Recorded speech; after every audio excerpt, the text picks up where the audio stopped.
Olá! Temos aqui um jogo para mostrar como podemos movimentar os elementos no Canvas.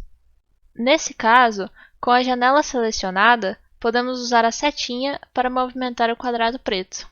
Também limitamos a movimentação do quadrado baseado nas margens do Canvas.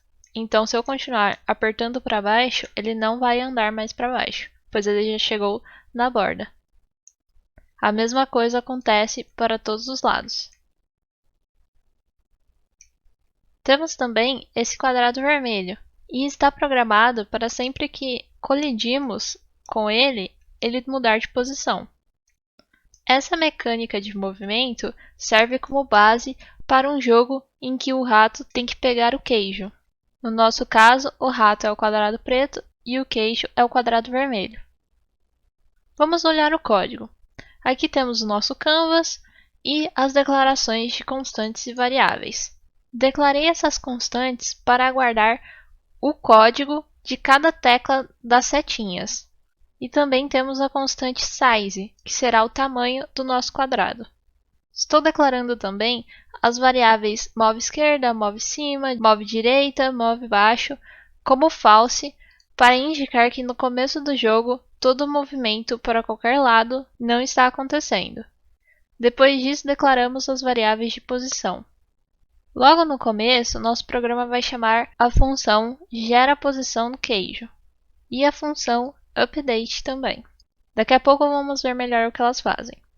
Daí, estamos usando o window.add-event-listener para ouvirmos o evento, nesse caso keyDown, quando pressionamos a tecla para baixo, e ele vai executar a função keyDownHandler. Temos também o event listener, e esse acontece quando soltamos a tecla. Para o nosso evento keyDown, temos que ele verifica se o código da tecla que foi pressionada é igual à constante esquerda. Se for, ele seta a variável moveEsquerda para true. Se não, verifica se é igual à nossa constante cima, se for, move para cima, e assim por diante. Para o nosso evento keyUp, temos algo parecido com o keyDown, mas agora setando nossas variáveis move esquerda, move cima, move direita e move baixo para false, pois estamos soltando a tecla, então queremos que o objeto pare de andar para aquele lado. Depois temos a função geraPosiçãoQueijo. Ele vai gerar aleatoriamente um número para a coordenada x, lembrando de manter o nosso limite dentro da área do Canvas. Então, colocamos a nossa variável do elemento Canvas e, como estamos falando da coordenada x, colocamos a sua largura. Para y, a mesma coisa, mas usando a altura. Depois disso, ele verifica se esse número mais o tamanho do nosso quadrado for maior do que a largura do Canvas, então a posição x do queijo vai ser setada para x menos o tamanho do quadrado. Se não, a posição x do queijo recebe o valor x. Fazemos a mesma coisa para y.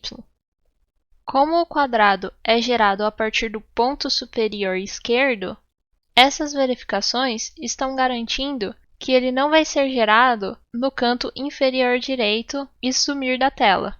Isso aconteceria quando esse número que fosse gerado fosse igual a 200 e esse também igual a 200, pois esse é o tamanho do Canvas.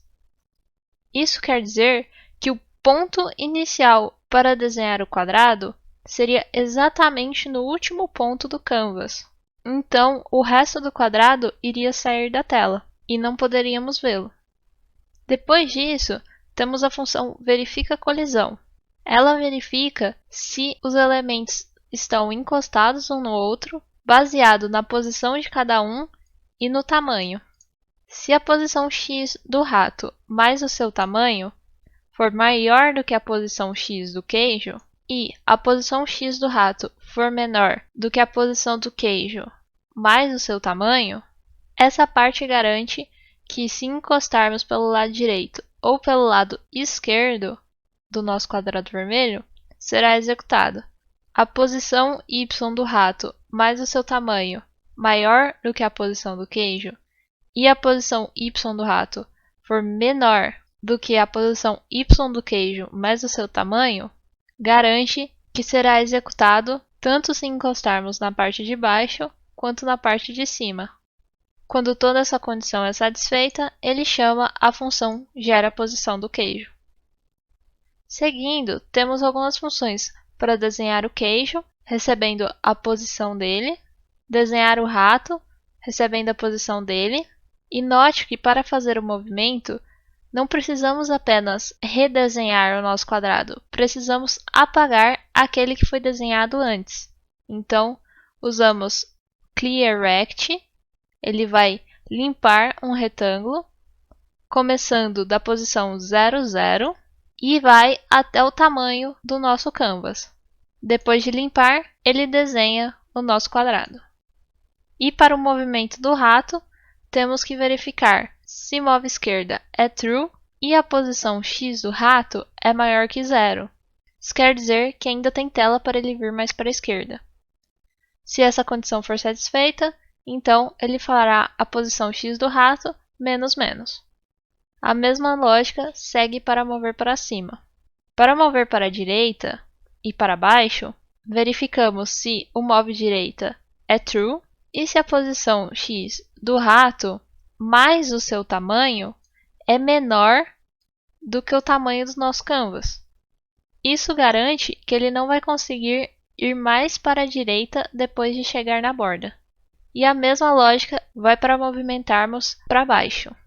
Se a condição for satisfeita, nós somamos a posição x do rato ou a posição y do rato. E por fim, temos a função update, que é responsável por chamar requestAnimationFrame com os parâmetros da nossa própria função update e o nosso canvas. Isso faz uma chamada recursiva. Ela é responsável por atualizar a nossa tela a cada frame. Daí chamamos a nossa função moveRato, desenhaRato, enviando as posições, e desenhaQueijo, enviando as posições. E por fim, chamamos verificaColisão. Vou deixar indicado um link para um tutorial de desenvolvimento do jogo Pong em JavaScript. Por enquanto é isso, e até a próxima!